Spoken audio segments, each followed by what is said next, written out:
Hello students, welcome to study Khazana. I am Tanisha. Last lecture में हमने thermal conductivity के concept को पढ़ लिया था। उसमें जो मेन पूछा जाता था थर्मल कंडक्टिविटी कोफिशिएंट को और थर्मल रेजिस्टिविटी को, तो दोनों आपने पढ़ लिए थे अच्छी से। देखिए थ्योरी में आपको कैसे लिखना और कैसे नहीं। अब इसमें एक और मेन टॉपिक होता है, बहुत ही छोटा सा टॉपिक है, वो है न्यूटन्स लॉ ऑफ कूलिंग। ठीक है, तो इसकी बस डेफिनेशन है और थोड़ी सी एक्सपेरिमेंटल वेरिफिकेशन है, तो वो करेंगे। तो जैसे हमारा है new topic is Newton's law of cooling.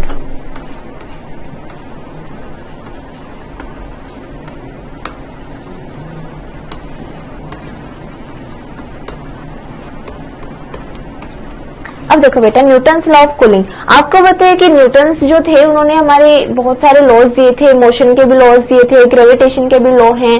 ठीक है, तो हमारे मेनली जो फिजिक्स है वो न्यूटन सर हैं, जो उन्होंने बहुत जो जन्मदाता है हमारे फिजिक्स के वही है। अब कूलिंग के लिए क्या लॉ है? कूलिंग के लिए आप ये पहली बार अभी पढ़ोगे 11th क्लास में अभी। तो मेनली बेटा कूलिंग में क्या होता है कि अब कूल कैसे होती है बॉडी, मेनली उसका टेम्परेचर कैसे कम होता है, टेम्परेचर कैसे उसका बढ़ता है। हीट वाला आपने पढ़ लिया कि जब हम कोई भी हीट देते हैं तो हीट ट्रांसफर होने की वजह से जो सारी एक बॉडी है वो हीट हो जाती है। और मेनली वो बॉडी कूल कैसे होती है वापस में? आपने देखा कि सराउंडिंग्स में कोई बॉडी है वो कूल रहती है, या फिर हम कोई गर्म बॉडी जो होती है उसे भी हम वो भी कूल हो जाती है।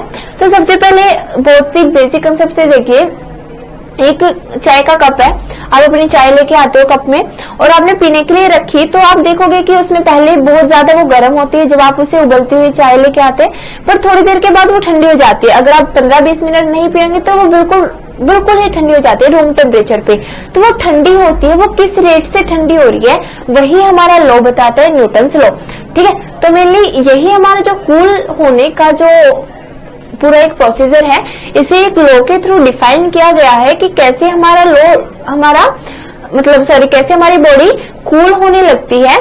ठीक है, तो एक पूरा प्रोसीजर है। तो सबसे पहले क्या होता है बेटा कि कोई भी हमारी एक बॉडी है जब कूल कब होगी, अगर वो बहुत ही गर्म, अब सबसे पहले पता है हीट ट्रांसफर कब होती है, जब गर्म से वो कोल्ड बॉडी में। अब मेनली वो कप है जो वो पूरा गर्म है, तो वो क्या होगा कि अब जो कोल्डर बॉडी है वो कोल्डर बॉडी उसके लिए हो जाएगी सराउंडिंग्स। ठीक है, तो जो चाय का जो कप है और जो सराउंडिंग है, वो सराउंडिंग वाली जो कूल बॉडी है वो बहुत ज्यादा है, और जो हमारी जो हॉट बॉडी है, चाय का कप बहुत छोटा सा होता है, तो उसमें हमारी जो चाय है वो हमारी गर्म है, वो हॉट बॉडी हो गई, और जो सराउंडिंग है वो कूल बॉडी हो गई। तो हॉट बॉडी से कूल बॉडी में हमारा हीट ऑफ ट्रांसफर होता है। इट मीन्स जो हमारी अब वो हीट है वो ट्रांसफर होने लगेगी, इट मीन्स सराउंडिंग को गर्म करने की कोशिश करेगी। एज हमारा सराउंडिंग बहुत बड़ी है और जो हमारा चाय का कप है वो छोटा है, तो जिसकी वजह से क्या होता है कि हमारा जो सराउंडिंग के टेम्परेचर पे ज्यादा डिफरेंस नहीं पड़ता, और जो हमारी वो हॉट बॉडी है वो कूल हो जाती है, क्योंकि उससे सारी हीट ट्रांसफर हो जाती है सराउंडिंग में। तो अब यही कंसेप्ट हमारा न्यूटन लॉ ऑफ कूलिंग में है। तो उन्होंने अभी इसे एक एक्सपेरिमेंटल वेरिफिकेशन से बताया, इसके लिए एक एक्सप्रेशन भी बताया है, क्योंकि सारी चीज अगर हम प्रैक्टिकल समझा सकते हैं तो there must be a theory behind it. एक थ्योरी भी होनी चाहिए जिसे हम एक थ्योरेटिकल वे से भी प्रूव कर पाए और जिससे कॉन्ट्राडिक्शन का कोई पॉइंट ही ना निकले। ठीक है, तो उन्होंने भी पहले इसे अगर प्रैक्टिकल समझा तो उन्होंने इसके लिए थ्योरी भी राइज करी। तो हमारे लिए मेन थ्योरी भी है, क्योंकि आप लिखते हैं वो रिटर्न में देते हैं, आप एग्जाम ओरली नहीं देते। तो अगर न्यूटन लॉ ऑफ कूलिंग आएगा तो आपको भी समझाना नहीं, आपको लिखना पड़ेगा। तो आप कैसे लिखेंगे बेटा इसे? जैसे देखो, मेनली टेम्परेचर डिफरेंस है एक वाटर में, आपने कोई भी एक एक्सपेरिमेंटल सेटअप लिया है जिसमें वाटर भी है। तो मेनली अगर देखो आप चाय के कप से लो, अगर टेम्परेचर जो डिफरेंस है वो T-T0, अगर जो टेम्परेचर डिफरेंस है सराउंडिंग में और चाय के कप में, या फिर एक बहुत सा आपने वाटर ले रखा है जो बॉइल्ड वाटर है वो भी कूल हो रहा है, तो उसका जो टेम्परेचर डिफरेंस है दैट इज T-T0। ओके, तो इसमें आप देखोगे बेटा, अगर जब आप ग्राफ लेते हो टाइम के साथ, अगर आप इसे डिफाइन करते हो, ठीक है, अगर मैं इसे लेती हूँ टेम्परेचर T0 डिग्री सेल्सियस की फॉर्म में, अगर मैं वाई एक्सिस पे लेती हूँ और मैं इसे लेती हूँ T मिनट में, कि मतलब वो कूल डाउन हो रही जो टेम्परेचर वो कितने मिनट से है। ठीक है, तो मेनली इसका ग्राफ कैसे आता है कि जो एकदम टेम्परेचर हमारा गिरता है, जो डिफरेंस उनका कम होने लगता है टाइम के साथ। ठीक है, इट मीन्स जो टाइम के साथ है, ऐसे टाइम के साथ जो डिफरेंस है वो बहुत कम होने लगेगा। ठीक है, मतलब जो ट्रांसफर ऑफ हीट है एकदम से अगर बहुत गर्म है एकदम से बहुत कूल है तो बहुत जल्दी ट्रांसफर हो जाएगी उससे, और फिर क्या है जब वो नियरली एक दूसरे के मॉडरेट टेम्परेचर हो जाएंगे तो धीरे धीरे फ्लो होने लगता है। तो यहाँ से वो टाइम के साथ साथ बहुत स्लोली फ्लो होने लगता है। ठीक है, तो मेनली ये ए पॉइंट से किसी बी पॉइंट पे हीट ट्रांसफर हो रही है, तो अगर आप इस पॉइंट पे बेटा स्लोप लोगे, यहाँ पे क्या होगा, स्लोप होगा, किसी एक पॉइंट पे आपने स्लोप लिया, फिर टेंजेंट ड्रॉ करते हैं और इस पॉइंट्स को मिलाते हैं, ऐसे हम इसका स्लोप लेते हैं, आपने मैथ्स में भी पढ़ा होगा, ठीक है। तो ये क्या है बेटा, ये डेल्टा टी है और ये भी क्या है, डेल्टा टी का डिफरेंस, ये टेम्परेचर का डिफरेंस है बहुत ही छोटा, और ये है टाइम का डिफरेंस। तो जब हम y2 minus y1 upon x2 minus x1 करते हैं तो हमारा स्लोप मिल जाता है, तो यहाँ से delta T upon delta T will be slope, ठीक है। तो यहाँ से delta T temperature of difference upon temperature of time will be equals to slope, ठीक है। तो ये चीजें हैं। तो इस ग्राफ से हमने कंक्लूड क्या किया, तो conclude that, conclusion,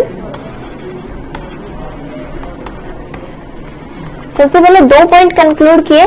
the first one is the cooling of water, अगर हमने वाटर लिया था, the cooling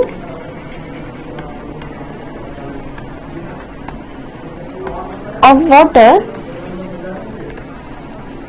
depends upon the temperature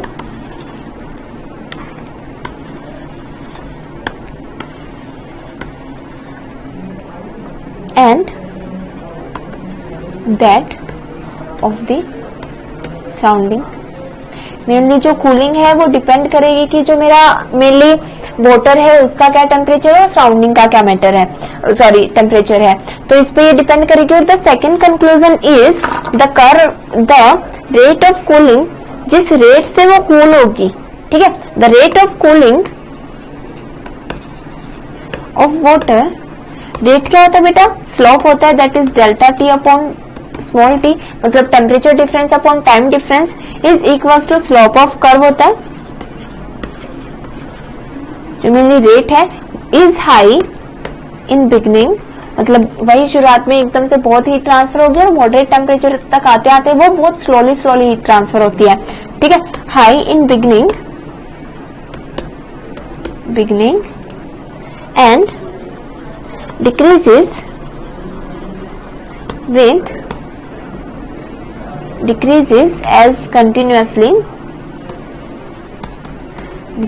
continuously as the temperature of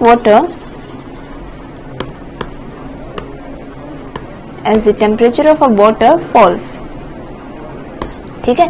क्योंकि क्या होगा कि रेट ऑफ कूलिंग जो होता है वो शुरुआत में बहुत हाई होता है, क्योंकि हमारा टेम्परेचर डिफरेंस ज्यादा होता है, पर मेनली बाद में क्या होता है कि टेम्परेचर डिफरेंस की वजह से क्या होता है कि टाइम के साथ साथ जो टेम्परेचर का डिफरेंस है वो बहुत कम होने लगता है, क्योंकि वाटर भी सराउंडिंग्स के साथ साथ कूल डाउन होने लगता है और रूम टेम्परेचर पे आने की कोशिश करने लगता है। तो मेनली इस ग्राफ से हमने यही कंक्लूड किया है कि हमारी जो कूलिंग है वाटर की वो डिपेंड करती है कि जो वाटर का टेम्परेचर है कितना है और जो सराउंडिंग का टेम्परेचर है वो कितना है, ठीक है। अगर आप सर्दियों में कोई गर्म चाय का कप रखते हो तो वो बहुत ज्यादा जल्दी ठंडा हो जाता है, जबकि अगर आप गर्मियों में रखो तो वो it takes 15 to 20 minutes, but it takes 5 minutes या फिर 7 मिनट्स इन विंटर, ठीक है, क्योंकि जो सराउंडिंग के टेम्परेचर का बहुत ज्यादा डिफरेंस होता है। तो इसलिए इसकी वजह से भी हमारा एक तो ये कंक्लूजन निकलता है, दूसरा कंक्लूजन ये निकलता है जो रेट ऑफ कूलिंग है, ठीक है, जिस रेट से हमारी बॉडी जो कूल हो रही है या फिर वाटर कूल हो रहा है वो क्या है कि हमारा टेम्परेचर डिफरेंस अपॉन टाइम वो स्लोप होता है,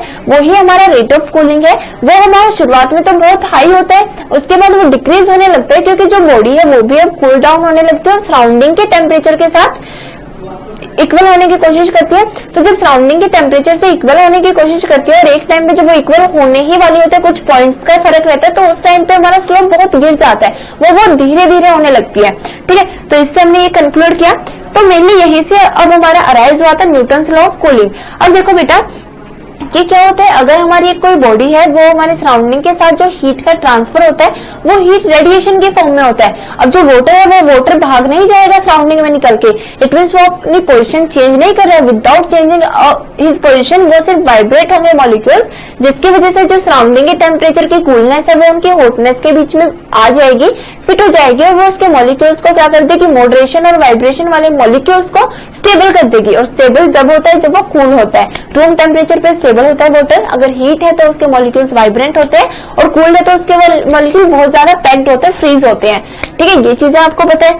तो मेनली क्या होता है, इनसे हमने अबोव से हमने कंक्लूड किया है, अब a hot body loses heat to the surrounding in the form of heat radiation। जो मेनली हॉट बॉडी है वो लूज करती है अपनी हीट सराउंडिंग में, किसकी फॉर्म में? हीट रेडिएशन की फॉर्म में। ठीक है, इसी से क्या होता है बेटा कि जो लॉस ऑफ, ठीक है, जो रेट ऑफ है, rate of loss of heat, loss of heat depends upon the temperature difference between the bodies and surrounding। ठीक है, उनके बीच में कितना टेम्परेचर का डिफरेंस है वो डिपेंड करता है हमारा मेनली बॉडी के और सराउंडिंग के टेम्परेचर के बीच में कितना डिफरेंस है, उसी के ऊपर हमारा रेट डिपेंड करता है। अगर वो बहुत ज्यादा कूल है तो वो बहुत जल्द, मतलब एकदम से तो बहुत हाई स्लोप हो जाएगा, बाद में धीरे धीरे होने लग जाएगी। अगर उनका टेम्परेचर डिफरेंस बहुत कम है तो वो धीरे धीरे करके ठंडी हो जाएगी। ठीक है, तो मेनली इसी से हमारा Newton's law of cooling arise हुआ था। तो यहाँ से अगर हम लिखें that Newton law of cooling, ठीक है, यहीं से हमारी स्टडी हुई थी। तो न्यूटन ने अच्छे से क्या किया था कि लिखने की कोशिश करी थी कि इसे कैसे जस्टिफाई कर सकते हैं, कैसे डिटेल दे सकते हैं। तो न्यूटन लॉ ऑफ कूलिंग क्या था बेटा? Newton's law of cooling state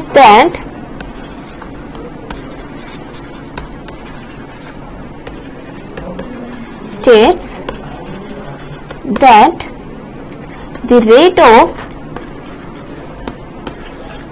loss of heat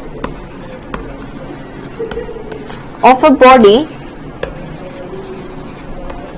is directly proportional to the difference in temperature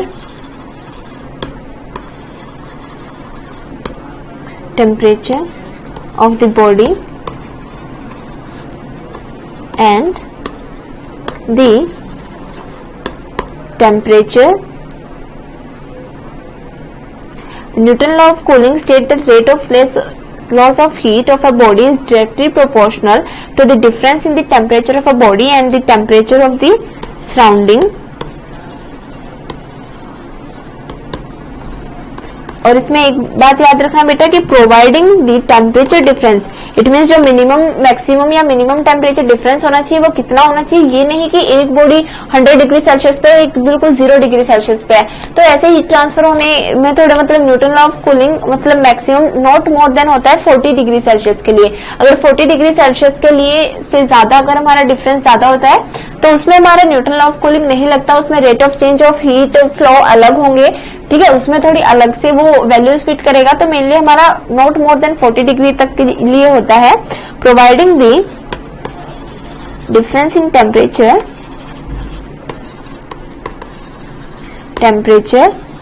not more than 40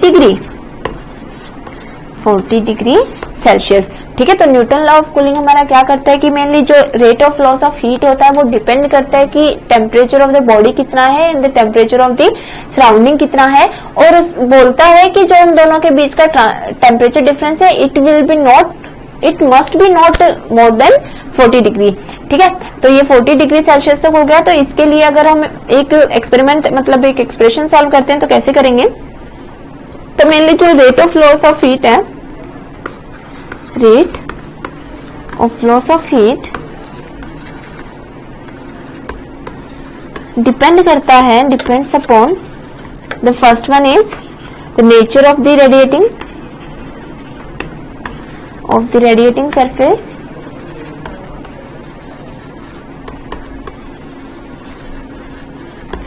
and the second one is area of the radiating surface। किस body का nature कैसा है, वो solid है, liquid है या gas है, और फिर कितना एरिया है, कितनी बड़ी एक बॉडी ली है। ठीक है, तो इस पे हमारा रेट ऑफ कूलिंग डिपेंड करता है बेटा। ठीक है, तो यहाँ तक था हमारा ये न्यूटन लॉ ऑफ कूलिंग की डेफिनेशन। अब एक एक्सप्रेशन और प्रूफ में अगर आपको दो तो देखो मेनली जैसे हमारा एक बॉडी है जिसका मास है m, हम एक बॉडी कंसीडर करते हैं, मुझे उस बॉडी का दिखाना है कि रेट ऑफ कैसे हमारा टेम्परेचर है चेंज हो रहा है। ठीक है, तो वो कैसे लॉस ऑफ हीट हो रहा है। ठीक है, तो let body mass m, specific heat s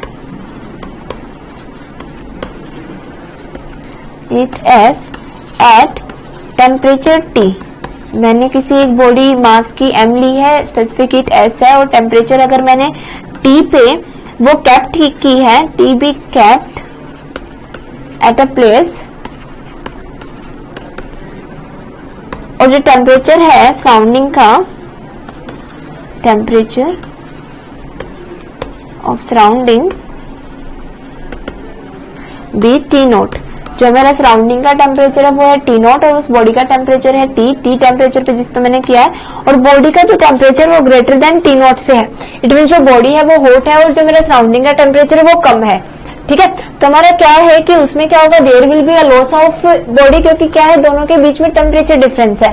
ठीक है, तो there will be loss of heat in body, loss of heat होगा उस बॉडी में। ठीक है, तो मेनली बेटा अगर देखो कि let D Q be the small amount of loss of heat, अगर मेरी एक small amount of heat Q, हमारे डी क्यू हमारा लॉस हुआ है हीट का, तो देखो लेट, तो मैं कैसे निकालूंगी, let D Q be the small amount of heat lost by the body in the time, एक बहुत ही स्मॉल टाइम में, टाइम dt। ठीक है, ये मेरा अब तक का जो मैंने कंसीडर करना है। तो न्यूटन लॉ के अकॉर्डिंग क्या होता है, अकॉर्डिंग टू न्यूटन लॉ जो मेरा रेट है डिपेंड करने का, वो किस पे डिपेंड करता है, टेम्परेचर डिफरेंस पे। तो जो मेरा रेट है डी क्यू, जो मेरा हीट लॉस होने का रेट का मतलब क्या होता है बेटा कि उसमें क्या होता है डी टी, टी के साथ हम उसे डिवीजन कर देते हैं। जैसे rate of change of distance या डिस्प्लेसमेंट होता है वेलोसिटी, जैसे x बाय टी होता है ना, v क्या होता है x बाय टी, इसे मैं rate of change of distance भी बोल सकती हूँ। एक्सेलरेशन क्या होता है v बाय टी, इसे मैं rate of change of velocity बोलती हूँ। तो जब भी रेट फैक्टर आता है इसका मतलब होता है डिवीजन बाय टी। तो rate of change of heat it means D Q by D T is directly proportional होता है टेम्परेचर डिफरेंसेस के बीच में। तो टेम्परेचर हमारा बॉडी का ज्यादा और डिफरेंस सराउंडिंग के बीच में ये होगा। ठीक है, माइनस साइन मैंने क्यों लगाया, क्योंकि ये घट रहा है। ठीक है, जो मेरा हीट लॉस हो रहा है तो मैंने माइनस साइन वो लॉस दिखाने के लिए लगाया। तो देखो बेटा यहां से मैं इसे क्या लिख सकती हूँ, और मैं इसे लिख सकती हूँ minus D Q by D T is equals to, sign of proportionality हटाने के लिए मैंने कांस्टेंट को इंट्रोड्यूस किया, that is K T minus T naught. यहाँ पे के है वो है हमारा कांस्टेंट ऑफ प्रोपोर्शनलिटी,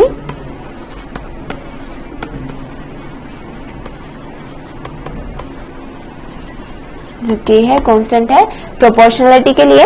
तो हीट इन द बॉडी, अब मेनली जो हीट होगी इन द बॉडी, अब हमें पता है हीट इन द बॉडी क्या होती है हमारी, m mass multiply by specific heat multiply by temperature difference. तो टेम्परेचर, ठीक है, ये मेरा हो गया टेम्परेचर MST। ठीक है, तो ये मेरी हीट है। तो देखो बेटा अब मैं इसे अगर इस इक्वेशन में पुट करती हूँ, minus D Q by D T is equals to k T minus T naught है। तो क्यू की वैल्यू है मेरी MST, तो put it here minus d MST upon d T is equals to k T minus T naught. अब देखो T की सारे टर्म्स आप एक तरफ कर सकते हैं। ठीक है, देखो आप यहां से करोगे, ms जो है मेरा कांस्टेंट है, जो मेरे लिए टेम्परेचर का चेंज हो रहा है ना, ms ना तो मास का चेंज हो रहा है ना ही स्पेसिफिक हीट का चेंज हो रहा है। अब मेरा चेंज हो रहा है किसका, टेम्परेचर का, बॉडी का टेम्परेचर सराउंडिंग के टेम्परेचर के साथ चेंज हो रहा है। तो मेरी ms है कांस्टेंट, तो मैं ऐसे लिख सकती हूँ ms मैंने बाहर लिया, और जो मेरी dt upon dt is equal to k T minus T naught. तो आप यहां से देखो जो मेरा t dt बाई टी है माइनस में लो, अगर ms को मैं इस तरफ लेके जाऊं k अपॉन ms, ये स्मॉल k है तो t माइनस टी नोट ठीक है। तो यहाँ से मेरा क्या होगा, मैं अब एक अनदर कांस्टेंट इंट्रोड्यूस कर देती हूँ, k माइनस एम एस है, इसे मैं कैपिटल K से इंट्रोड्यूस कर दूंगी। तो मेरी क्या आएगी, minus t upon d T is equal to k T minus T naught. तो यहाँ से देखो मेनली ये क्या है, जो मेरा माइनस टी है, अब ये माइनस साइन है फॉल, टेम्परेचर का फॉल दिखा रहा है ना कि टेम्परेचर मेरा कितना घट रहा है।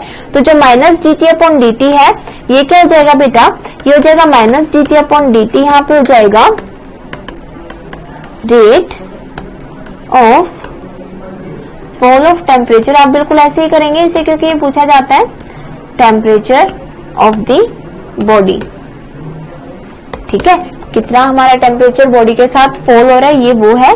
तो यहाँ से देखो मेनली यहाँ से क्या होगा, minus d t upon d T is directly proportional to t minus T naught. अगर मैं इस इक्वेशन से, दिस इज थर्ड इक्वेशन, अगर मैं इससे लूं तो minus d t upon small t is directly proportional to t minus t t. अगर देखो मेरा जो rate of fall of temperature है वो डायरेक्टली प्रोपोर्शनल है किसके, चेंज इन दी टेम्परेचर के। तो यहाँ से न्यूटन लॉ की हम एक अलग से डेफिनेशन भी लिख सकते हैं, ये भी पूछ ली जाती है, तो ये ज्यादा इंपॉर्टेंट होती है। आप इतना करके ये डेफिनेशन दोगे, ये इंपॉर्टेंट है। तो आप कैसे लिखोगे, न्यूटन्स लॉ ऑफ कूलिंग, ये पूछा जाता है बेटा 2 या 3 मार्क्स में, 2 मार्क्स में आता है ये question.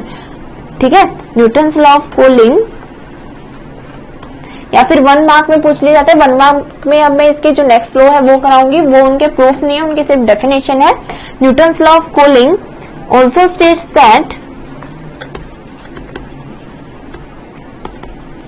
That the rate of fall of temperature of a body is directly proportional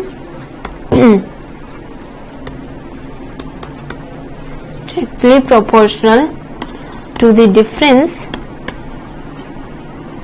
mainly मेरा rate of fall of temperature है वो डायरेक्टली प्रोपोर्शनल है किसके, to the difference of the temperature between the body and the surroundings.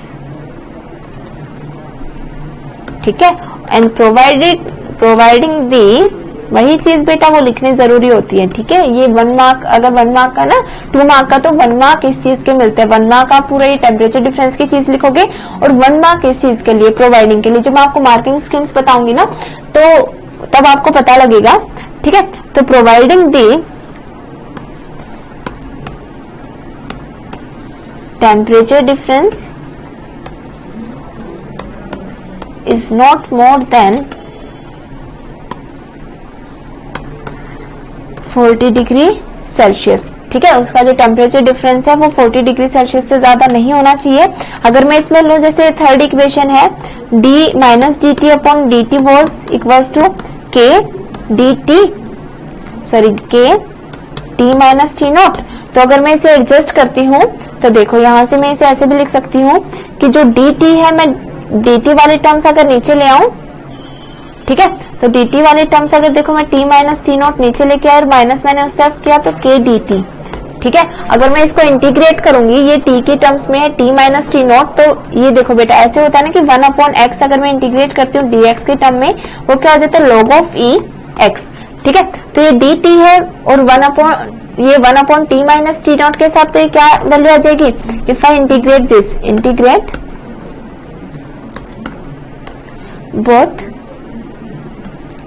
Both sides. ठीक है, तो ये क्या हो जाएगा log of E T minus t not, और यहाँ पे कांस्टेंट है स्मॉल टी के साथ हो रहा है, दिस इज टाइम, तो ये क्या आ जाएगा माइनस के टी, और एक कांस्टेंट मर्ज हो जाएगा सी। ठीक है, तो यहाँ से आप देखो ये, अगर मैं इस इक्वेशन को, हमें पता है कि जो स्ट्रेट लाइन की इक्वेशन होती है वो क्या होती है, y is equal to M X plus C, है ना, ये हमारा y एक्सिस का होता है, ये x का कोऑर्डिनेट होता है, और m क्या होता है यहाँ पे स्लोप, और c कांस्टेंट होता है। तो अगर मैं इससे करती हूँ, ठीक है, मैंने इसको इससे इक्वेट किया तो c हमारा कांस्टेंट आ गया, और यहाँ से मेरी जो स्लोप की वैल्यू आएगी वो क्या आ जाएगी माइनस के। तो माइनस के का मतलब यहाँ पे है जो मेरा टेम्परेचर है वो घट रहा है ना, सराउंडिंग्स के साथ, वो बॉडी के साथ अपना जो बॉडी है वो टेम्परेचर सराउंडिंग के साथ अपना कम कर रही है। तो यहाँ से ये प्रूव हो जाता है। तो यहाँ से आप लिख सकते हैं hence Newton's law of cooling is verified. ठीक है, तो बेटा अगर ये 1 मार्क में आता है तो सिर्फ जो दूसरी डेफिनेशन है आपको ये लिखनी है कि जो हमारा रेट ऑफ चेंज ऑफ हमारा टेम्परेचर है वो किस पे डिपेंड करता है, difference in the temperature between surrounding and body. और अगर हमारा 3 मार्क्स में आ जाता है तो आपको ये पूरा प्रूफ देना है, पहले जो बेसिक डेफिनेशन है, उसके बाद जो प्रूफ है, और उसके बाद जो आपकी कंक्लूड वाली डेफिनेशन आती है, और यहाँ तक आपका ये 3 मार्क्स का, और डेफिनेशन सिर्फ आपकी 1 मार्क की आएगी। तो न्यूटन लॉ ऑफ कूलिंग आपका यही खत्म होता है। नेक्स्ट हम करेंगे नेक्स्ट वीडियो में, उसमें कुछ ज्यादा नहीं है, उसमें सिर्फ डेफिनेशन है, ना ही किसी चीज का प्रूव करना है। तो इसमें इतना ही। Thank you so much. जय हिंद।